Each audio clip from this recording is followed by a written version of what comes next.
Hello and welcome back to microwell concepts. तो इस video में हम बात करने वाले हैं एरोबिक कल्चर टेक्निक्स या फिर कल्चर मेथड्स, यानी एरोबिक माइक्रो ऑर्गेनिजम्स जो है उनके लिए हम क्या क्या अलग अलग कल्चर टेक्निक्स कल्चर मेथड्स का इस्तेमाल करते हैं, ये हम इस वीडियो में देखने वाले हैं। ठीक है, तो चलिए स्टार्ट करते हैं। तो स्टार्टिंग फ्रॉम फर्स्ट ईयर, ठीक है, हम एकदम फर्स्ट ईयर में हम स्टार्ट करते हैं बैक्टीरियल कल्चर्स को हैंडल करना। तो हमें सबसे पहले बेसिक जो है लेकिन बहुत इंपॉर्टेंट टेक्निक्स है जो हमें पहले सिखाई जाती है, वो है स्ट्रीकिंग, आइसोलेशन। उसके बाद स्ट्रीकिंग के लिए जरूरी नहीं है कि आप हमें हर बार स्ट्रीकिंग करने पे आइसोलेशन मिले ही, है कि नहीं।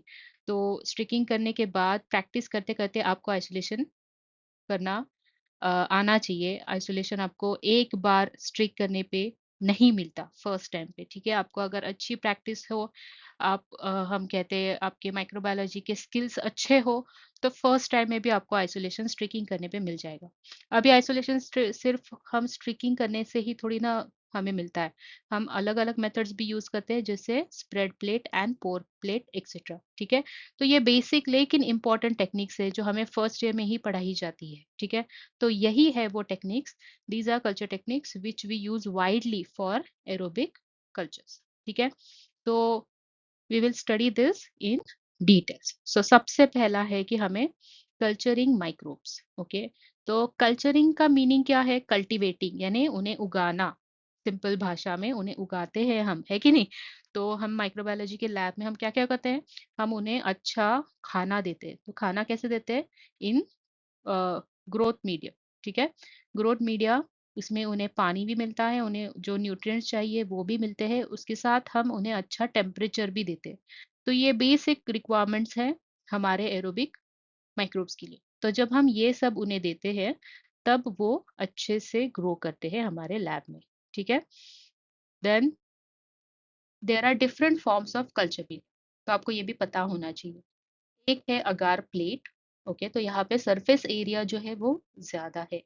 उसके बाद सेमी सॉलिड अगार भी होता है, जिसमें अगार का जो कॉन्सेंट्रेशन है वो हाफ होता है, ठीक है। तो वो ना के पूरा सॉलिड नहीं होता, आपके जेली की तरह कुछ उसकी कंसिस्टेंसी होती है, that is semi solid agar, okay. उसके बाद है अगार डीप ट्यूब। अभी ये हम देखते हैं मोस्टली जब हम मोटिलिटी टेस्ट स्टडी करते हैं, तब हमें अगार डीप ट्यूब की जरूरत पड़ती है, ठीक है। उसके बाद है ब्रॉथ। ब्रॉथ यानी जिसमें बिल्कुल भी अगार नहीं है, ये पूरा लिक्विड मीडिया है। उसके बाद है अगार स्लांट, जो कि हम कल्चर को प्रिजर्व करने के लिए, लंबे समय तक प्रिजर्व करने के लिए हम अगार स्लांट्स का इस्तेमाल करते हैं, ठीक है। उसके बाद है growth media. Now culture media contains nutrients and other substances required to cultivate microbe और बैक्टीरिया, ठीक है। ये इनके पास क्या होता है? कल्चर मीडिया के पास जो भी जरूरी न्यूट्रिएंट्स है वो होते हैं कल्चर मीडिया में, ठीक है। तो आपके माइक्रोब के हिसाब से हमारे पास बहुत सारे अलग अलग ग्रोथ मीडिया प्रेजेंट है कि नहीं। जैसे न्यूट्रिएंट ब्रॉथ या न्यूट्रिएंट अगार हो गया, तो ये बेसिक ग्रोथ मीडिया है जो एरोबिक बैक्टीरिया के लिए हम यूज करते हैं। उसके बाद है कुछ सिलेक्टिव मीडिया है, कुछ डिफरेंशियल मीडिया है कि नहीं। तो डिपेंड करता है आपका प्रैक्टिकल क्या है, आपका एम क्या है, आपको कौन से टाइप के माइक्रोब्स ग्रो करने हैं, उस हिसाब से हम अलग अलग ग्रोथ मीडिया का इस्तेमाल माइक्रोबायोलॉजी में करते हैं। Now, media must be prepared in such a way that it is sterile prior to begin inoculation. हमें एक बात जरूर याद रखनी है कि जब भी हम किसी प्रैक्टिकल के लिए मीडिया इस्तेमाल करने वाले हो, तो आपका प्रैक्टिकल जो है वो प्री प्लान्ड होना चाहिए। आपको उसके लिए कितना मीडिया लगेगा ये आपको पता होना चाहिए। मीडिया स्टेराइल होना चाहिए। उसके बाद आपको स्टेरिलिटी टेस्ट, यानी 18 घंटे तो मिनिमम आपको वो मीडिया ऐसे ही रखना है और देखना है कि वो स्टेराइल है कि नहीं, कुछ कंटेमिनेशन तो नहीं हुआ, या फिर स्टेरलाइजेशन ही ऑटोक्लेव में अच्छे से नहीं हुआ होगा, ये भी पॉसिबिलिटी हो सकती है। तो हमें स्टेरिलिटी टेस्ट करना बहुत जरूरी है। उसके बाद यही बोला है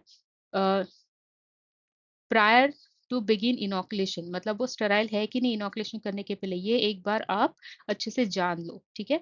उसके बाद अब आपका पर्टिकुलर टाइप ऑफ बैक्टीरिया उसमें इनोकुलेट करके आपका प्रैक्टिकल आप स्टार्ट कर सकते हो। Now what are aseptic techniques, okay. तो असेप्टिक टेक्निक्स का मीनिंग है कि हम कुछ ऐसे कंडीशंस में हमारा प्रैक्टिकल करते हैं या फिर हमारा माइक्रोबायोलॉजी का जो वेट लैब का जो काम है वो इस तरीके से करते हैं कि हमें कंटामिनेशन के चांसेस कम हो जाए। ठीक है, तो ये इसका मीनिंग है। ये हम यहाँ पे कहते हैं असेप्टिक टेक्निक्स। तो इसमें आपको डिसइंफेक्शन तो बहुत इंपॉर्टेंट है।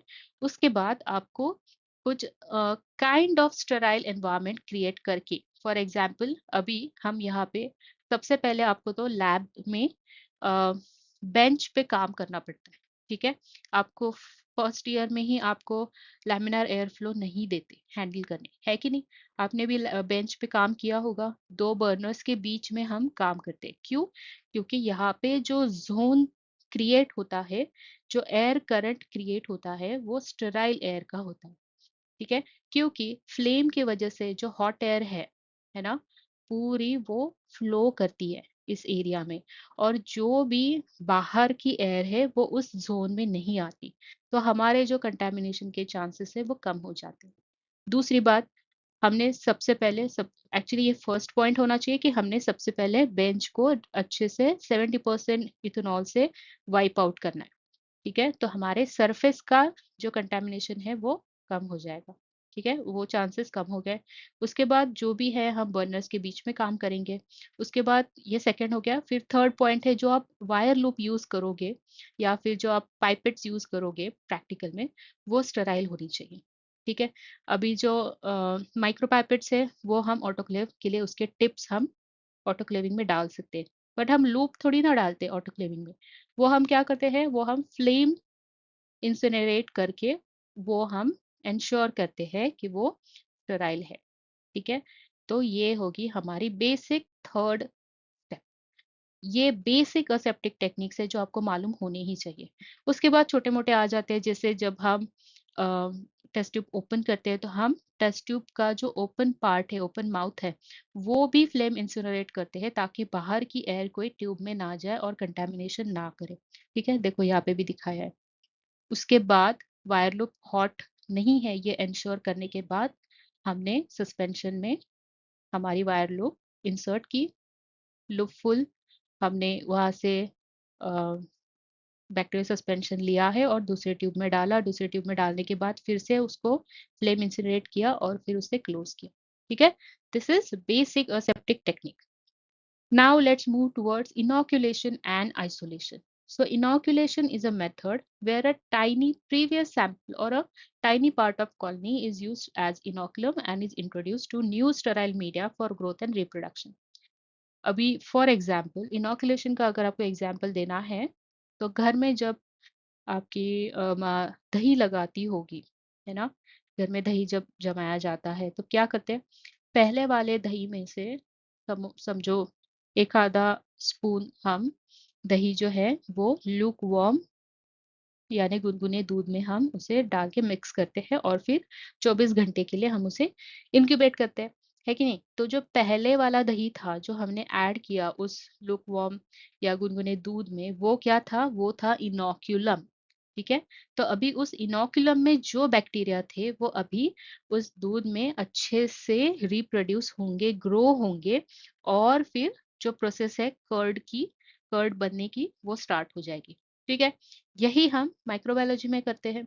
जब भी हमें कोई बैक्टीरिया पहले ग्रो करना है, ओके, अगर समझो आपके पास कोई भी बैक्टीरिया का सैंपल नहीं है, तो आप क्या करोगे? पहले आप उसे आइसोलेट करोगे। फॉर एग्जांपल आपने सॉइल का सैंपल लिया, आपको सॉइल में से आइसोलेशन करना है, तो आप सारा प्रोसीजर करोगे, सीरियल डाइल्यूशन, फिर स्प्रेड प्लेट करो या फिर स्ट्रीकिंग करो या पोर प्लेट, कोई भी टेक्निक करो। उसके बाद इंक्यूबेट करो। जब भी आपको आइसोलेटेड कॉलोनी मिल जाएगी, आपको आपका कल्चर मिल गया। अभी आपको ये कल्चर आगे इनोकुलेट करना है, तो चाहे वो ब्रॉथ में हो यानी लिक्विड मीडिया में हो या फिर सॉलिड मीडिया में हो। तो क्या करोगे आप? यहाँ पे आप स्ट्रीकिंग करोगे फॉर सॉलिड प्लेट, और आप इनोकुलेट करोगे से माइक्रोपिपेट से हो या फिर एक लूप फुल। अगर आपका बहुत टर्बिड है यानी बहुत स्ट्रॉन्ग है आपका इनोकुलम का सस्पेंशन, तो आप लूप फुल भी ब्रॉथ में डाल सकते हो, तो 24 आवर्स में आपको अच्छा टर्बिडिटी ब्रॉथ में भी दिखाई देगा। ठीक है, दिस इज इनोकुलम। ये इनोकुलम का कंसेप्ट मैंने अभी आपको बता दिया। अभी आइसोलेशन क्या है या फिर आइसोलेटिंग के मेथड्स क्या है?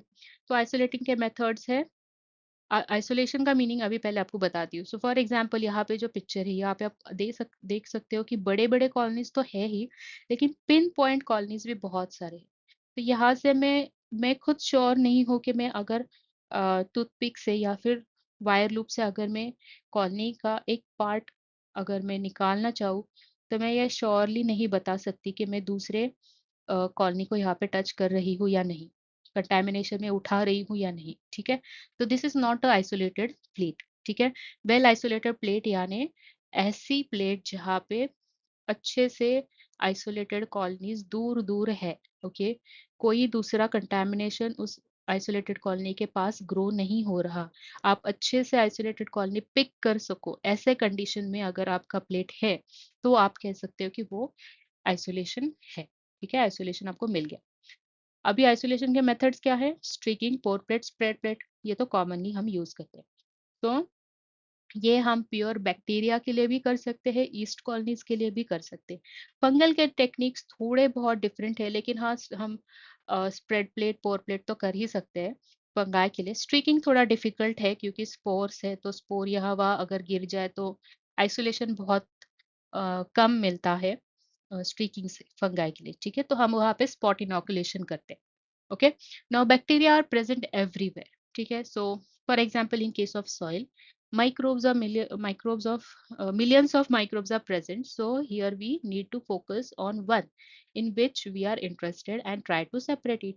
तो यहाँ पे आपको पहले उसको सेपरेट करने के लिए आपको कुछ एक्स्ट्रा स्टेप्स फॉलो करने हैं, जैसे कि पहले वो 1 ग्राम सैंपल जो सॉइल का है वो आप 10 ml में डालो, उसका जो सुपरनेटेंट आएगा वो आप सीरियली डाइल्यूट करो, मतलब आप 10 टाइम्स पूरा आपका जो सैंपल है वो डाइल्यूट करते जाओ। उसके बाद आप स्ट्रीकिंग, पोर प्लेट, स्प्रेड प्लेट कुछ भी आप इस्तेमाल कर सकते हो।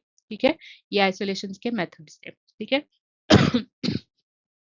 सॉरी, तो वो हो गया आपका सॉलिड मीडिया के लिए, क्योंकि हम आइसोलेशन तो सॉलिड मीडिया पे ही करते हैं, ना कि ब्रॉथ में। ब्रॉथ में हम एनरिचमेंट करते हैं। ठीक है, तो broth cultures are liquid cultures use to grow bacteria. हम यहाँ पे सिर्फ देख के ये कह सकते हैं कि हाँ इसमें टर्बिडिटी है, यानी बैक्टीरिया ग्रो हुआ है, आइसोलेट नहीं हुआ।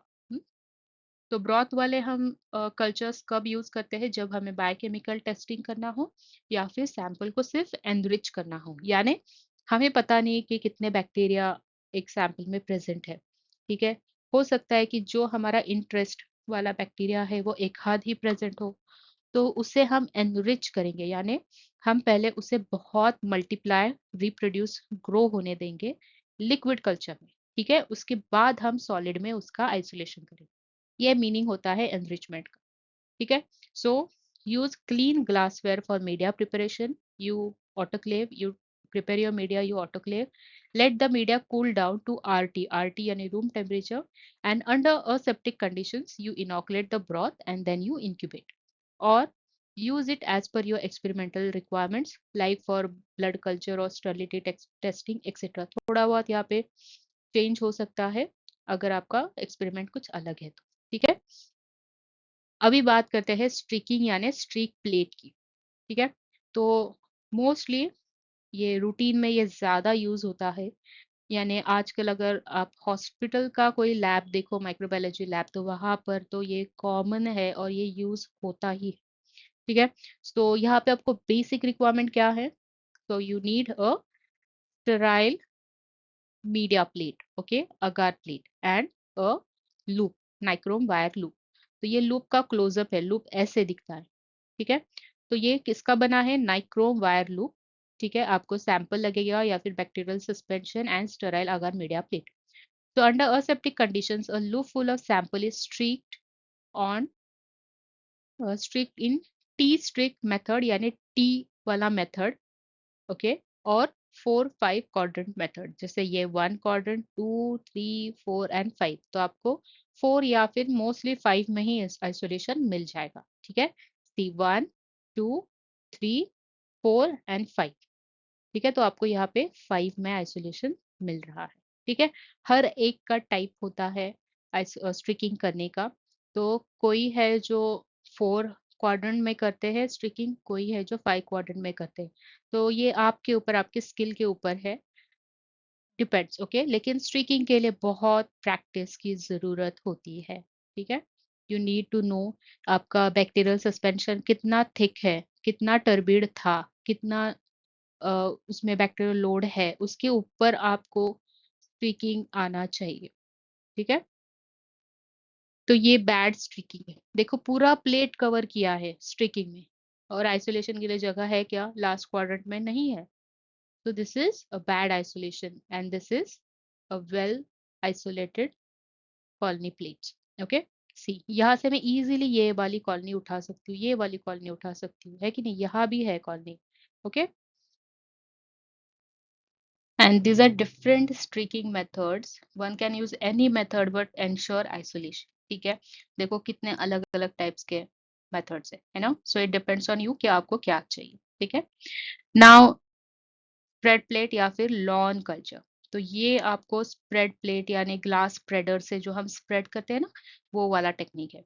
तो it is used in experiments where lawn या फिर कारपेट ग्रोथ रिक्वायर्ड है, वहां पे हमें ये यूज करना होता है। ठीक है, फॉर एग्जाम्पल बैक्टीरियोफाज टाइपिंग या फिर एंटीबायोटिक सेंसिटिविटी ऐसे एक्सेट्रा एक्सेट्रा। नाउ इवन यहाँ पे हम आइसोलेशन के लिए भी हम स्प्रेड प्लेट यूज कर सकते हैं, लेकिन आपका जो बैक्टीरियल सस्पेंशन है वो बहुत थिन होना चाहिए, यानी बैक्टीरियल लोड उसमें बहुत कम होगा, तो आपको स्प्रेड प्लेट करने पे आपको आइसोलेशन मिल सकता है। ठीक है, सो यहाँ पे अगर आपको लॉन्ग ग्रोथ चाहिए तो आपको थिक बैक्टीरियल सस्पेंशन या फिर अनडाइल्यूटेड बैक्टीरियल सस्पेंशन यूज करना होगा। ठीक है, then you need pipette, alcohol, glass spreader, sterile media, agar plate etcetera. Under aseptic conditions, a small aliquot of suspension is pipetted out on media plate। यानी आपको पहले micro pipette से small अलिक्वोट लेना है, थोड़ा सा अमाउंट ऑफ सस्पेंशन लेना है, प्लेट पे डालना है। उसके बाद आपको glass spreader, alcohol use, alcohol में डिप करके, फ्लेम इंसिनरेट करके, कूल डाउन करके फिर आपको उसको स्प्रेड करना है। ठीक है, लेकिन यहाँ पे आपको आधा घंटा नहीं लगाना, you should do this with in a minute of time. ठीक है, 1 मिनट में आपको ये सब करना है, नहीं तो क्या हो जाएगा, जो आपने फॉर एग्जाम्पल आपने बीच में यहाँ पे आपका सैंपल पिपेट से डाल दिया, तो क्या हो जाएगा, आप आराम से काम कर रहे हो तो वो जो बहुत कम अमाउंट में सैंपल है वो मीडिया में ही एब्जॉर्ब हो जाएगा या फिर ड्राई आउट हो जाएगा। आप अच्छे से स्प्रेड करके भी आपको कुछ नहीं मिलने वाला। ठीक है, so within a minute you should be able to dip your glass spreader in alcohol, flame incinerate, cool it down and you do your spreading। ठीक है, ये aseptic conditions में करना बहुत जरूरी है। ठीक है, फॉर एग्जाम्पल यहाँ पे आप देख सकते हो, यहाँ से मैंने बैक्टीरियल सस्पेंशन लिया और मैंने फिर उसको ग्लास स्प्रेडर से स्प्रेड किया। लेकिन ग्लास स्प्रेडर आप एक तो अगर आपका ग्लास का है तो ठीक है, अगर वो यूज एंड थ्रो वाला रेडी टू यूज जो आता है स्टेराइल वाला वो है, तो आप फटाक से स्प्रेडिंग करके उसको फेंक सकते हो, नो इशू। लेकिन आपका रीयूजेबल ग्लास वाला है तो you need to flame incinerate it and then use for spreading. ठीक है, now pour plate. So in this method, a serial diluted sample, mostly from last three dilutions like 10 raised to 6, 7, 8, ये तीन में से हम एलिक्वोट्स लेते हैं और फिर मीडिया डाल के, मतलब पहले हम एलिक्वोट लेंगे यानी सस्पेंशन लेंगे, उसके बाद हम मीडिया डाल के उसको swirl करके मिक्स करके हम हमारा प्लेट रेडी करेंगे। ठीक है, और इंक्यूबेट करने के बाद हमें उसमें बैक्टीरियल कॉलोनीज ग्रो हुए दिख जाएंगे। ठीक है, अभी यहाँ पे क्या होता है, एक तो आपको आ जाएगा कि आप पहले बट में ही डालो बैक्टीरियल सस्पेंशन या फिर आप प्लेट में डालो और फिर मीडिया डालो। Okay, two methods.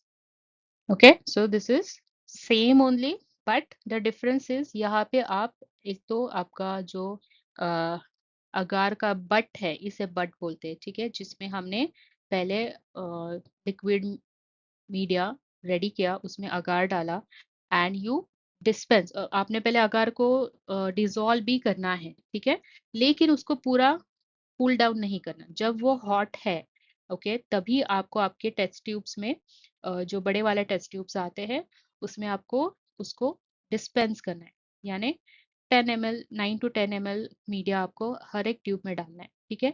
फिर आपको उसे ऑटोक्लेव करना है, और बाद में जब आप निकालोगे आफ्टर ऑटोक्लेविंग, मेक श्योर कि वो आपके अगार के जो बट है वो वार्म है, यानी 40-45 डिग्री तक है। उससे भी कम हो गए टेम्परेचर तो वो सॉलिडिफाई हो जाएंगे, आप पोर प्लेट नहीं कर पाओगे, ठीक है। तो यू शुड मेक श्योर कि आपका जो सैंपल है वो वार्म अगार बट में मिक्स हो रहा है, वो लिक्विड स्टेट में है।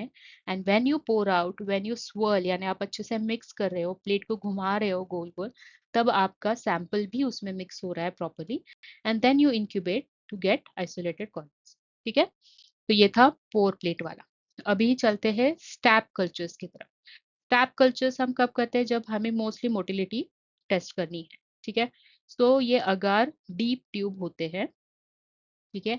इसमें हमें इनोकुलेशन के लिए स्ट्रेट नाइक्रोम वायर की जरूरत होती है, ना कि नाइक्रोम वायर लूप। लूप नहीं चाहिए।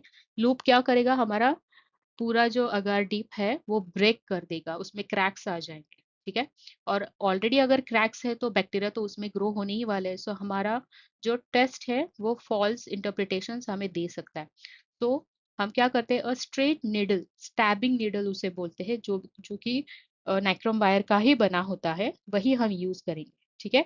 सेम असेप्टिक कंडीशंस में आपको फ्लेम में नीडल को इंसिनरेट करना है, स्टरलाइज करना है, फिर कूल डाउन करना है, और बैक्टीरियल सस्पेंशन में डिप करके फिर आपको अगार डिप में उसे इंसर्ट करना है, ठीक है। फिर आप इनोकुलेट करोगे तो उसके बाद आपको ऐसी ग्रोथ दिखने मिलेगी, ठीक है। So this is what is use mostly for motility testing, ठीक है।